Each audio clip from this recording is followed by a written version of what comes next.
Siap. Baik Bapak, selama ini Bapak dapat mengidentifikasikan kasus-kasus yang merupakan dilema. Bagaimana Bapak dapat mengidentifikasikan kasus-kasus yang merupakan dilema etika atau rujukan moral, Pak? Ya, tentunya saya mengamati dulu suatu permasalahan yang terjadi. Kemudian dari pengamatan itu saya mengumpulkan informasi yang faktual, yang nyata, baru menentukan suatu keputusan yang mengatur berdasarkan peraturan yang ada. Baik, Pak. Selama ini bagaimana Bapak menjalankan pengambilan keputusan di sekolah yang Bapak pimpin, terutama untuk kasus-kasus di mana ada dua kepentingan yang sama-sama benar dan mengandung nilai kebajikan yang sama juga? Dalam hal pengambilan keputusan, saya kembalikan pada satu aturan yang berlaku. Setiap pengambilan keputusan, saya selalu menjalin hubungan dengan rekan sejawat, memastikan bahwa keputusan tersebut benar-benar dipahami.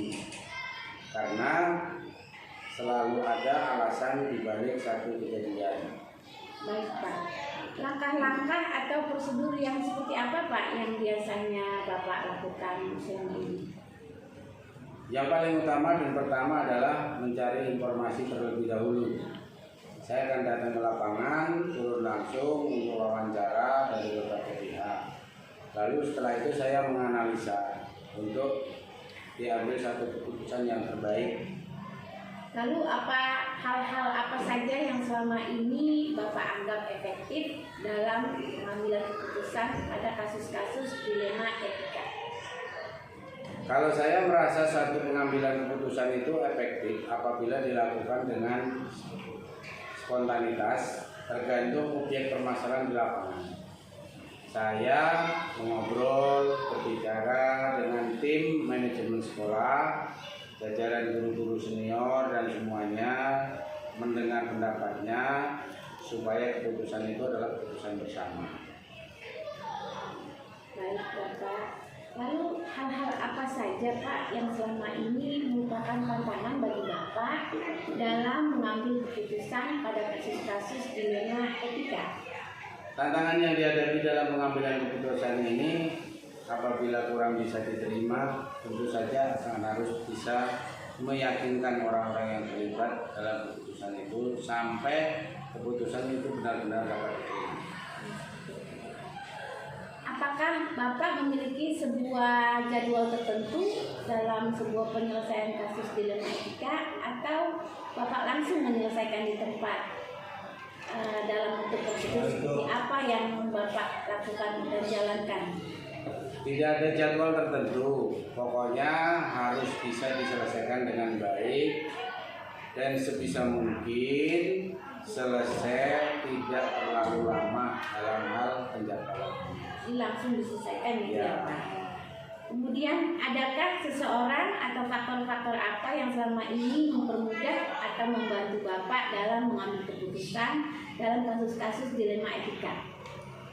Kalau faktor yang memudahkan kita berpikiran positif itu berasal tentunya dari dukungan jajaran, dari wakil kepala sekolah, kemudian guru, semua kita libatkan dalam hal pengambilan keputusan ini. Baik Pak, dari semua hal yang telah Bapak sampaikan, pembelajaran apa yang Bapak bisa petik dari pengalaman Bapak mengambil keputusan pada kasus dilema etika? Pengalaman adalah guru yang baik. Kita belajar dari berbagai kejadian, setiap permasalahan yang ada di lapangan.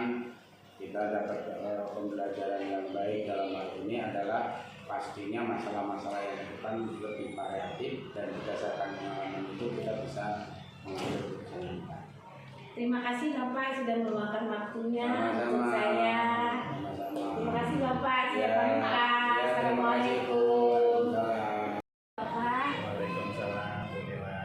apa kabar Pak hari ini Pak? Alhamdulillah. Bapak berkenan menjawab beberapa pertanyaan saya Pak. Silakan. Baik Bapak, selama ini bagaimana Bapak dapat identifikasi kasus-kasus yang merupakan dilema etika atau rujukan moral Pak?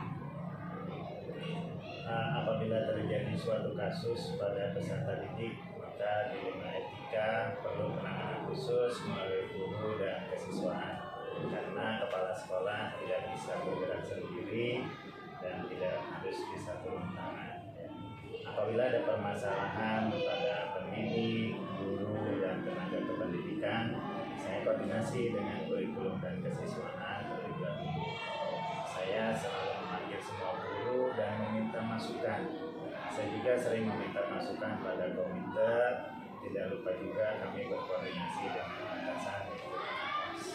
Baik Bapak, pertanyaan yang kedua, selama ini bagaimana Bapak menjalankan pengambilan keputusan di sekolah, terutama untuk kasus-kasus di mana ada dua kepentingan yang sama besar gitu Pak, sama-sama mengandung nilai kebajikan.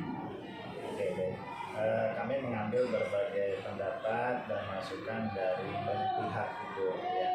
Resiko dari suatu keputusan itu pasti akan ada dan pasti akan ada yang tidak setuju ya. Walaupun bagaimanapun kita harus ambil keputusan itu dan kita berkokoh pada resiko yang terkecil. Oh, seperti itu ya Pak ya.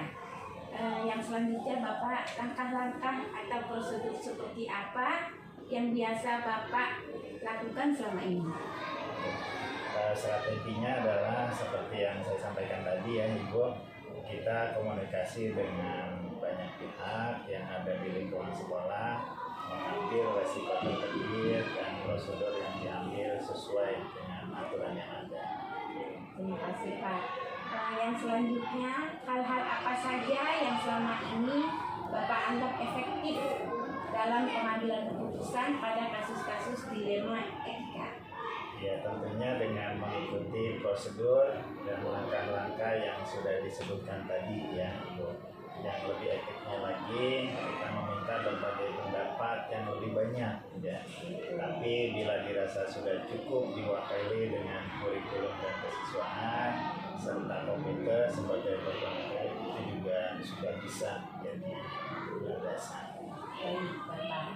Kemudian hal-hal apa saja yang selama ini merupakan tantangan dalam pengambilan keputusan pada kasus-kasus dilema etika Pak? Sebetulnya yang paling menantang itu banyak untuk tenaga pendidik dan kependidikan Ibu. Saya tidak berbicara yang lain, sebagaimanapun ujung tombak pendidikan itu adalah para guru. Ya Bapak, apakah Bapak memiliki sebuah jadwal tertentu dalam sebuah penyelesaian kasus dilema etika? Apakah Bapak langsung menyelesaikan di tempat atau memiliki suatu jadwal untuk menyelesaikannya? Dan prosedurnya seperti apa gitu Pak? Kalau jadwal tidak ada ya, karena kejadian kita nggak tahu waktunya Bu ya, kapan terjadi. Maka saat ada kejadian secepat itu juga saya berusaha untuk menyelesaikan permasalahan yang ada. Selanjutnya Pak, adakah seseorang atau faktor-faktor yang selama ini mempermudah atau membantu Bapak dalam pengambilan keputusan untuk kasus-kasus dilema etika? Sebagai seorang kepala sekolah, tentunya saya harus mampu membuat keputusan dengan berdasarkan nilai-nilai kebajikan yang saya pahami.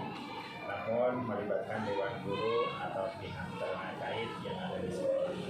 Baik Bapak, pertanyaan terakhir Pak, dari semua hal yang telah Bapak sampaikan, pembelajaran apa yang Bapak petik dari pengalaman mengambil keputusan dilema etika Pak? Baik Ibu, dari belajar dan berbagai pengalaman sehingga jangan sampai suatu kejadian terjadi kembali ya. Nilai-nilai kebajikan di dalam diri, prinsip pengambilan keputusan, paradigma berpikir dan langkah-langkah pengambilan keputusan menjadi dasar pengambilan keputusan yang bertanggung jawab. Iya Bapak, terima kasih Pak, semua pertanyaan sudah dijawab dengan Bapak. Terima kasih sudah membantu tugas saya Pak. Sehat-sehat selalu Pak. Terima kasih Pak. Sama-sama Ibu, sukses selalu. Assalamualaikum.